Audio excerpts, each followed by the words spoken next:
reason the deep state allowed Trump to come back is to weaken China. Like, this is the number one objective. Trump is coming with vengeance. He would play on security and national security issues to push his agenda. Canada is shaken. Denmark is shaken. Panama is like literally, not more than shaking, right? They need to take Trump seriously. The Americans don't care about the Ukrainians at all. What do they want from the Russians? They want the Russians to split from the Chinese. Now the question is, does America want to stop the war? Assalamu alaikum. Welcome to the I3 Pulse. Donald Trump is back and all options are on the table. Will he make America great again by taking over Canada, Greenland, and the Panama Canal? Will he stop the war in Ukraine with the deal of the century? And will there be an all-out war with China? On today's episode. Assalamu alaikum, Sheikh. Assalamu alaikum wa barakatuh. So, Sheikh, I have a question for you. What could happen in America with a Trump presidency now that we're going through? And there's a controversial plan called Project 2025, a Christian nationalist plan. I'm just going to read out a couple of things from there and get your reactions and see what you think might happen. So they want to replace thousands of career civil servants with MAGA loyalists. They want to expand nuclear weapons productions. They want to ramp up deportations of all the undocumented migrants. They want to defund leftist media organizations and kick the transgenders out of the military. So do we see this as something possibly happening? Well, to be honest, some of the points that actually might happen, like, for example, in terms of the borders, securing the borders, this is a big issue, right? Like, the Americans they're done with basically illegal, immigrants and so forth. They're taking jobs. They're using the, whatever benefits the country might have, whatever it is. So, this basically, Trump might actually put some investment there. Do they really want to solve it? Does the Americans really want to get rid of illegal immigration? Maybe a little bit. But at the end of the day, there's a story that one of these senators was in a plane with one of my friends, and he was speaking about illegal immigration. You know what the senator told him? Who's gonna, clean your toilets? He wouldn't say this maybe in public, but this is between two people, and who's gonna work certain jobs? They pay less than even minimum wage, right? Because like everything's under the table and so forth. So they are servicing America. Yeah, but maybe too much of them might be problematic. This changing the demographics of the country, blah blah blah.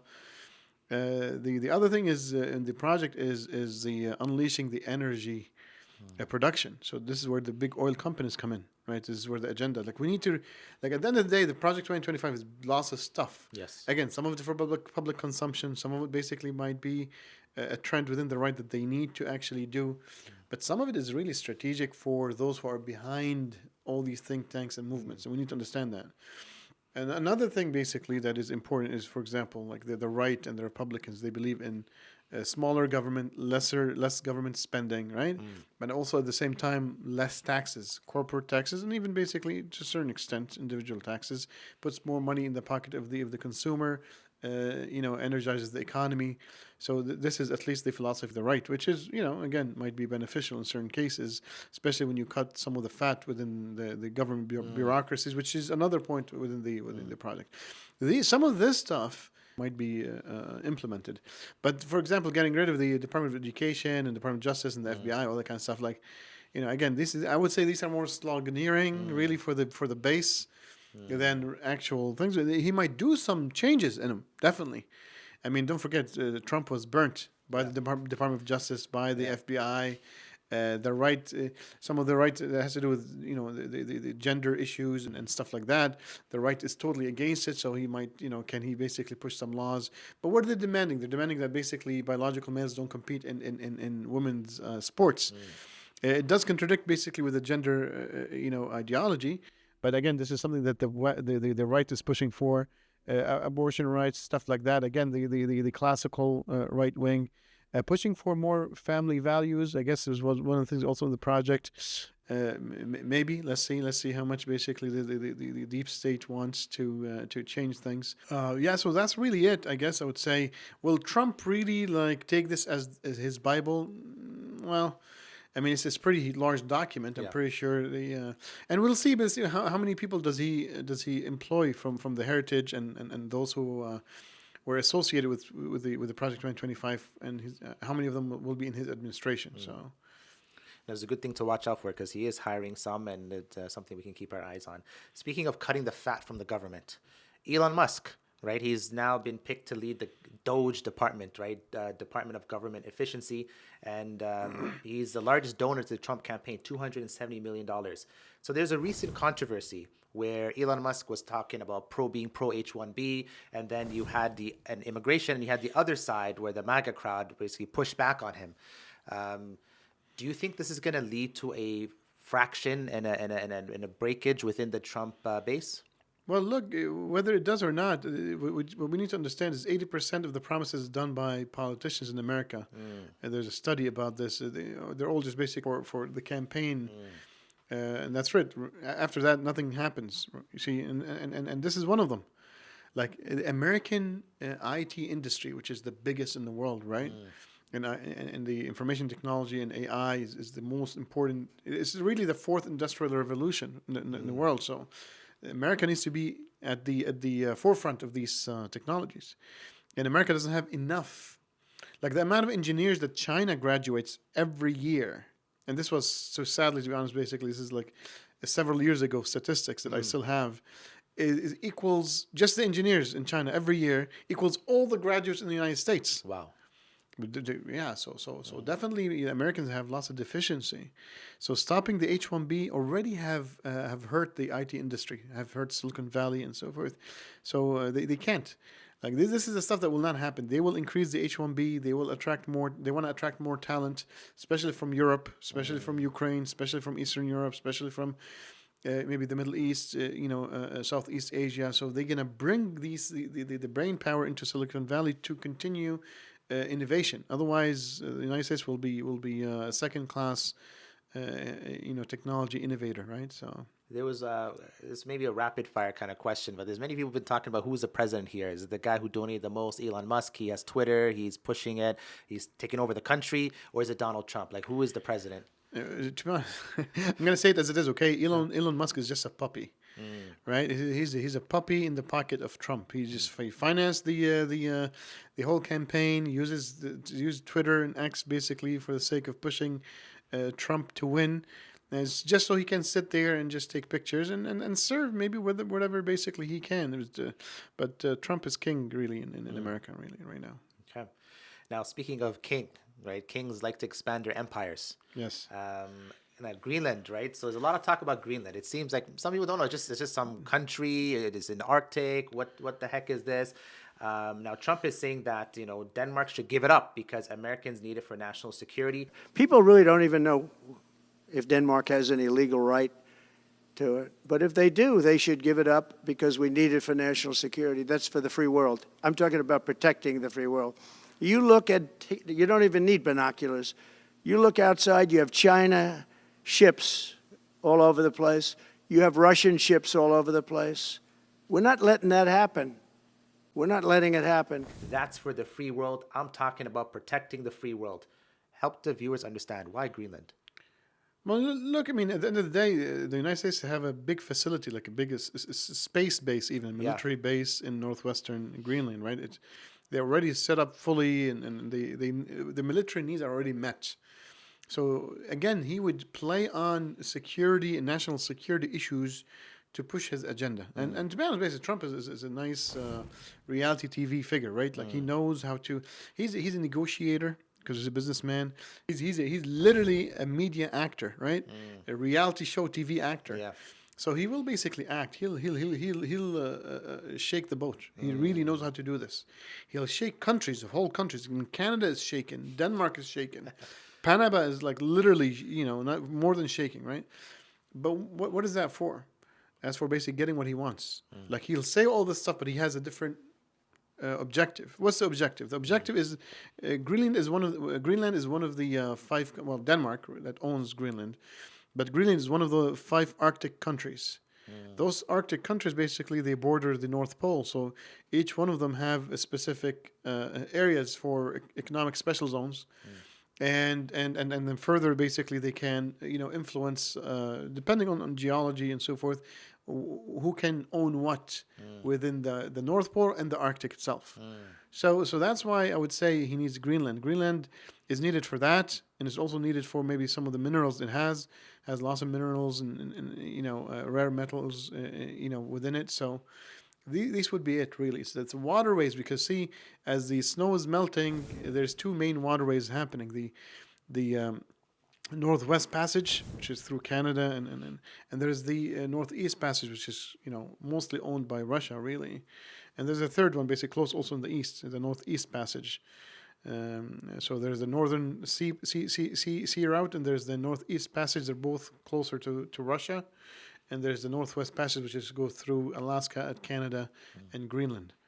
You see what I'm saying? So Greenland, would give the United States now a choke point within that passage, and so forth. So yeah, this is why he needs Greenland. Now, with the Greenland, does this give the U.S. more of edge, let's say, over Russia in the Arctic? And because there was a very interesting statement by a Russian MP where he said that Russians need Greenland, and that Russia could make a deal with Trump and split Greenland into a couple of pieces. And if so, could Trump use this as maybe a negotiation tool with, let's say, Russia, Ukraine? Yes, definitely. I mean, like he wants, like one of the reasons he's also trying to make Canada the 51 state is for that too, because Canada owns that Northwestern Passage. Okay, because we can go through Alaska, you can go through whatever, but like Canada, within the country of Canada, there's a big part of the Northwestern Passage. But Russia also owns the Northeastern Passage. So if the United States needs that route, maybe the Russians is saying, look, we can share, and we can basically both share the Greenland Passage, and we give you guys the Eastern Passage too. So this way, both of those countries control the full trade in the north. You see what I'm saying? And from a Canadian perspective, the United States is trying to push Canada over the edge again. Lots of things happen there. There's four main reasons, I would say, why the United States is pushing Canada over the edge like that. Number one is the border security. More illegal immigrants. The number of illegal immigrants coming from Canada into the United States doubled in the last few years. It's 1/10 of what Mexico basically has in terms of influx into the United States, but it doubled in the last couple of years. That's number one. Number two, the trade deficit between Canada and the United States, which is around $50 billion. So, Trump wants to remove all these deficits between the United States and all the other countries, all countries, including Canada. So he's pushing hard, and that's why basically he's threatening with tariffs, right? Number three is the Northwest Passage in the Arctic. And number four, which is very important, is which Trump has been like screaming about since he was there in his first presidency, which is the 2% military spending for NATO. Canada is only spending 1.25. Lots of European countries are spending less than 2%. So he's like, you guys need to pay your fees, and that's a big chunk basically of the Canadian economy, right? Like it's not small. So these are the four things that the Trump wants from Canada. And that's why he's like, look, we will make you guys a 51st state, Is that which possible? offended lots of people. No. So some Canadians are like, No, man, no, I no, want no. to have that American passport. I want to be an American. So we spoke about Greenland, now Canada.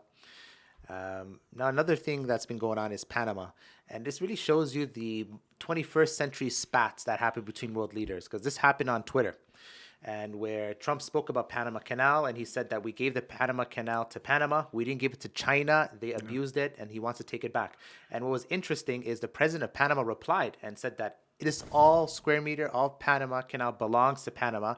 And then Trump replied on Twitter and said, we'll see about that. Yeah, no, look, I mean, the United States, Trump is coming with vengeance. Like, Trump is serious. And if the Canadians and the Danish and little Panama, basically, they need to take Trump seriously. Like, he's coming to do business. He has certain objectives. He's going to go and get them.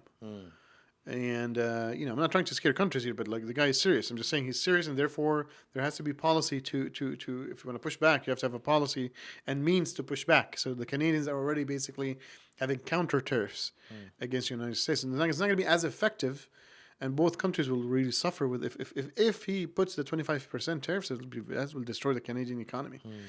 And the Canadians might push back, and then the American economy might also get impacted a little bit. because the Canadian economy relies almost between 60 to 70% of export and import from the United States. That's the amount of exports and imports are around 60 to 70%. But from the American perspective, only 10 to 15%. So the dependency of America on Canada is very low. The dependency of Canada on America is very high, very high. When we see 60 to 70%, like they can destroy the economy. But anyway, so in terms of Panama, Panama is again is one of those choke points. It's like one of the waterways that creates a speed of shipment and a lower cost of shipment. By how much? Well, to go to, well, first let's talk about destinations. It's mostly from China. Where? It's going to the eastern United States. It's going to the eastern coast of Latin America, like Brazil and so forth, and it's going to Western Europe. These are the three destinations. Okay. To go from China to Western Europe, for example, which is the farthest place, through the Panama Canal takes between 25 to 35 days. But going around the continent, like through below Latin America and going through Africa too, it takes 15 days more. Wow. So 35 to 45 days. So that's 2 weeks more of sailing, So the cost increases by $1,500 per container. Wow. Imagine per one container, it increases between $1,000 to $1,500 per container. Overall cost. So definitely, if Trump goes and puts his foot down, and China invested a lot in the Panama Canal, they signed a trade deal, a free trade deal with Panama, like dual a trade deal between Panama and China. China invested in the port. China invested many things in Panama, in the canal, outside the canal. So there's a bilateral relationship between Panama and China. So now Trump wants to go and put his foot down and say, hold on one second, we're not going to allow China to use this as freely as they like. What is the Chinese going to do in return? And what is the Panamese going to be able to, how are they going to be able to resist? Or are they going to basically, subdue themselves to the Americans? It's going to be, it's going to be exciting to see what's the changes there. Yeah, it's just 10% of Chinese trade, 10% of the trade through the Panama Canal is Chinese products. Wow. Yeah. Yeah, it's Imagine all the flow from everywhere, from India, from Japan, from South Korea, from Australia, from 10%, just 10% is Chinese. So now this has huge ramifications on global trade, on economies, China's economy, U.S.'s economy. So it's definitely something to keep an eye on. Now, going to Russia, Ukraine, because we spoke about Greenland, we spoke about sharing the Arctic with Russia. Trump, we saw what happened with Israel and Palestine with the whole ceasefire with Gaza. So Trump is saying he's starting to live up to his slogan of ending wars. Now, what about Russia, Ukraine? Does he have leverage to force Putin's hand to end the war? Because he's been saying, I'm going to end this war, I'm going to end this war. Well, it says the United States doesn't need leverage. Like Russia doesn't want the war. It's the other way around. The question should be the other way around. And most people think the way that you framed the question, which is, I understand, the Americans inflamed the war in the beginning. We said that in maybe like several episodes before. Yeah. The Russians does not want the war. The Russians wanted neutral Ukraine. Yeah. Ukraine that doesn't join the NATO. Ukraine that doesn't threaten Russian national security. So the one that inflamed the war is the Americans. This should be a fact. The Americans have the keys to stop the war. You see what I'm saying? Now the question is, does America want to stop the war? I don't think so. I think basically this is part of, again, the reality TV character of Trump. We need to always differentiate. There's public consumption. There's global consumption. There's a specific macho man that he presents. Let's see. I think Putin is preparing basically a case for negotiation. Trump is preparing a case for negotiation. What does Trump want? What we said earlier is the reason the Americans started this war is for really 2-3 reasons. Number one is to exhaust Russia. Number two is to exhaust Europe. Yes. Number three is to split the Russians from the Chinese and also maybe the Europeans from the Chinese. So these are the 3 reasons why the war started. It really benefits the Americans so much that I would even basically, I would never even believe that the Americans have an interest in ending the war. And if they do, they have to get something really big in return. And specifically from the Russians. What do they want from the Russians? They want the Russians to split from the Chinese. This is at least the high level. Yes. And definitely also they wanted to push the Russians away from the Europeans, which is why the CIA blew up the Nord Stream 1 and 2. Sheikh, for the viewers who are newer to this our channel, I think we can understand why America would want Russia to, break the relationship with China, but why Europe? Like, what's going on between? Like, why does America want to weaken Europe? We Because thought they're like friends, they're NATO, they've got their back. This is They gibberish. have bases everywhere. Look, there is a unification. There is an alliance, a real alliance within the Anglo-Saxon countries, the 5 countries, right? They call them the 5 Eyes. Forget the Eyes. 5 Eyes has to do with security and intelligence. The American, Canadian, British, New Zealand, and Australia. Those countries are actually allied together strategically. What is a threat for these 5 countries is the remainder of Europe, Germany and France. And the biggest threat for the United States is actually Europe, from one perspective, like historically, has been Europe. Now is China took the place number 1. People won't believe that, but this is like many people will tell you that. Okay, many historians, many political analysts, they'll tell you that, and Russia. So what we need to understand, a unified Eurasia rules the world. This is a principle in geostrategy. You can find it in the books of like Zbigniew Brzezinski, for example.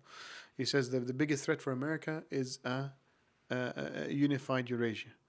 So if the Russians create a very strong relationship between the European Union, which is Germany and France, this trilateral could dominate the world. Okay? Add to that the Chinese. If China and Russia make a good relationship with France and Germany, the United States will be in a very, very big trouble. Okay? This is where the balance of the world would be. But the balance would shift. So right now, it's U.S., Britain versus China and Russia. France is sitting in the middle. Germany, sadly, is subservient to the United States policy. So it does follow United States policy. You ask me why? Why? Because the United States, when they invaded, when they won World War II, they literally invaded Germany. There's so many over bases 100, over 110 bases in Germany alone.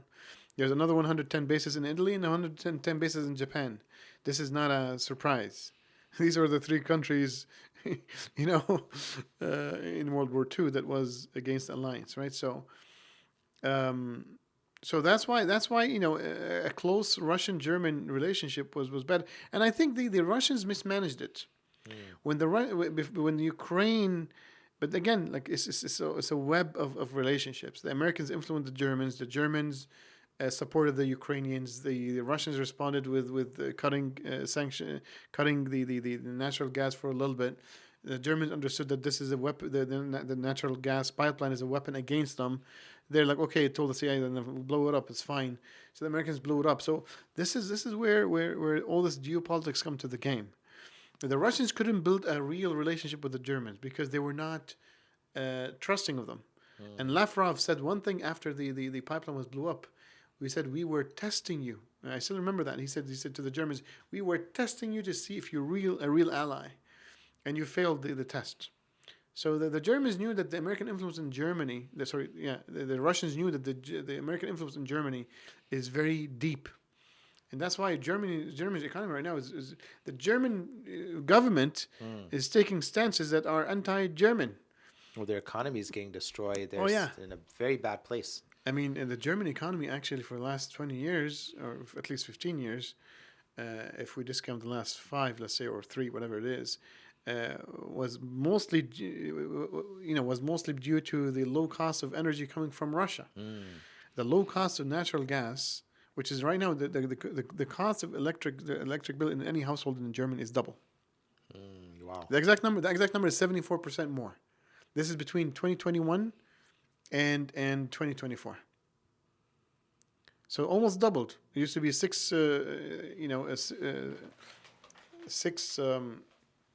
euros per almost 7 euros per kilowatt. Now it's close to 12 euros per kilowatt. So and the heavy industry in Germany needs lots of energy.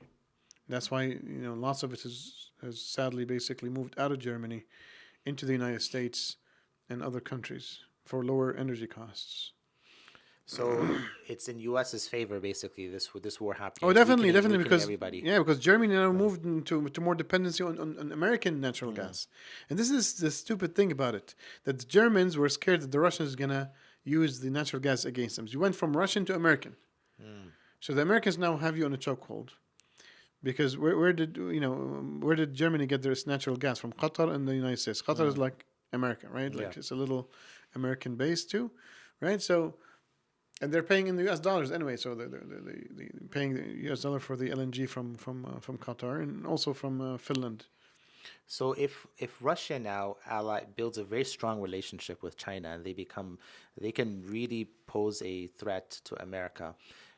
Now, isn't this a potential, let's say, a consequence of allowing the war to continue? And if the U.S. stops the war and they're able to pull Russia away, isn't that not a win for Trump? Because he seems Oh, like he's yes. always talking about China, China, China, right? The Trump is coming, telling the Russians, "I can stop the war now. You give me what I want, we'll stop the war now." And the Americans don't care about the Ukrainians at all. Yes. They'll give all of Ukraine, take it, right? Well, they wouldn't do that because they want to keep leverage. They'll, but they'll settle it in a way basically that they can, they'll satisfy the Russians at least. But they need to get their strategic objectives. So we need to see what's the negotiations. Putin seems to be preparing a package to present to Trump. They're looking forward for that meeting, and I'm looking forward to see what's going on basically in that area. Perfect. So this is another thing for us to keep our eyes on. We're going to definitely cover this in the upcoming episodes. Israel, right? Netanyahu. Trump literally, as you said in the previous episode, just like stepped on his head, and just forced the ceasefire with Gaza. And Netanyahu pretty much took the L. He just lost in every way and shape and form. Yeah. So because of this, in what way will the U.S.-Israel relationship be impacted, considering all these, the U.S. just really put the Israeli government in their place? Is there potential blowback? Is there potential issues? Like what could happen? Look, I mean, the Netanyahu has been telling his cabinet that after phase one, the Americans told him if Hamas doesn't give them what they want, they can start the war again. Let's see if this is basically just bluffing people for public consumption. This is what I think. The Americans want this to stop. Netanyahu could be saying this just as a bluff and just for public consumption, right? And the reason I lean towards that is because everything that the Biden administration, the Trump administration have one direction. It's all pointing at they want things to settle. Yes. They do not want more issues, right? It's a repeated narrative from everybody. So let's see. Definitely, the Israelis and Netanyahu is going to push back and going to try to recreate the war again and so forth. The objective of Netanyahu was to kick out the Palestinians into Egypt. Yes. And he failed. So this is the biggest failure. Like, what is he going to do? I mean, as we said last time in the last episode, Blinken told him directly that you can't beat Hamas militarily. That's what Blinken's saying. And Blinken's saying that Hamas have been able to recruit every single a soldier that they have lost. They've been able to recruit it again. So the Israelis are actually in big trouble from that perspective. What are they going to be doing again? What are they going to be doing? They can't win the war even on the ground, and they can't push the Palestinians out into Egypt. Yes. And they can't kill the 2 million. They can't do a major genocide. They have a minor genocide that they've done. So what is the options? The option is to basically prolong it and to keep the pain until basically something breaks. This is the only explanation that I have for the situation. If they can keep things on and on and on, but Trump is not going to allow that. Like Trump is not going to be pushed around like Biden. This is 100%. Speaking of being pushed around like Biden, I want to get your thoughts on a short 14-second clip. And this one has been doing the rounds because Joe Biden was announcing the ceasefire, and somebody asked Joe Biden whether it was him or Trump who got it done. Thank you. Folks, credit for this, Mr. President, you or Trump? Is that a joke? She ruined his day. Huh? He wants to exit. He wants to exit with a smile. She literally ruined his day. Two things I want to ask you, Sheikh. The ceasefire with Gaza, okay, it seems like America wants that to happen. and to be maintained. Now, what are their options? There is the temporary ceasefire with Hezbollah that's ending very soon. Do we see that extending into a long-term ceasefire, number one? And number two, what about Iran? Are they just going to go and just attack Iran? Well, let's see. It's all up to the Americans. At the end of the day, like, does the Saudis want the Iranian project? I mean, Iran just signed partnership with the Russians, Yeah. a military partnership and so forth. So, are they pushing the Iranians too much that now they're threatening to get closer to Russia? This is what I would take it. At the end of the day, the Iranians have been in sync with the American policy since 1979, and everything that happens literally aligns. And but now the Iranians are saying, look, now you're taking the Saudi side and the Israeli side. We're being pushed back in the corner. And now they're threatening with, like, well, get closer to the Russians and the Chinese. So I would say this is for negotiations and not for real, long-term or switching alliances, right? Every regional power needs to ally itself with a major power, right? It doesn't just sit there on its own. So that's what it is. Will the Americans now destroy the nuclear project in Iran? Well, the Iranians know they might not basically push it further. The Israelis are saying there was a little earthquake that happened in Tabriz, if I'm not mistaken, in Iran, within Iran anyway. They're saying this was a nuclear test. So the Saudis don't like it. The Saudis told the Americans, look, if you allow the Iranians, if you don't stop the Iranians from getting nuclear, we will go nuclear too, period. You see what I'm saying? So you have two versus one. You have Saudi Arabia and Israel against Iran in this nuclear thing. We'll see. And there are many ways to even destroy a nuclear program, right? It doesn't even have to be like an actual F-35s flying over and destroying something, or missiles. It could be just a hack, like, what they did before. Do you think that's possible as well? Or Iran's reached the point where now they're competing with Israel? Because they have most of the cybersecurity companies in the world are in Israel. I understand, but see, if the Israelis had the capability, they would have done it. You need to understand these breaches, if you don't utilize them, they could get blocked. Yes. So I don't think so. Okay. That's good to know. Now, the last thing, just to bring this episode to a close, is China, right? All roads seem to be pointing to China. Trump says China, China, China, right? They banned TikTok recently. They're saying, it's a Chinese, basically, application, and that's happened now. Trump seems to kind of be conflicted about it. But Trump has threatened 100% tariffs on BRICS. Where do we see is there going to be an all-out war with China, or is there going to be an all-out economic war? What do we see happening between the U.S. and China so the U.S. can kind of curb their expansion and growth? Oh, definitely. Without doubt. I mean, the reason the deep state allowed Trump to come back is to weaken China. Like, this is the number one objective. Anybody has nobody should have any hesitation about this.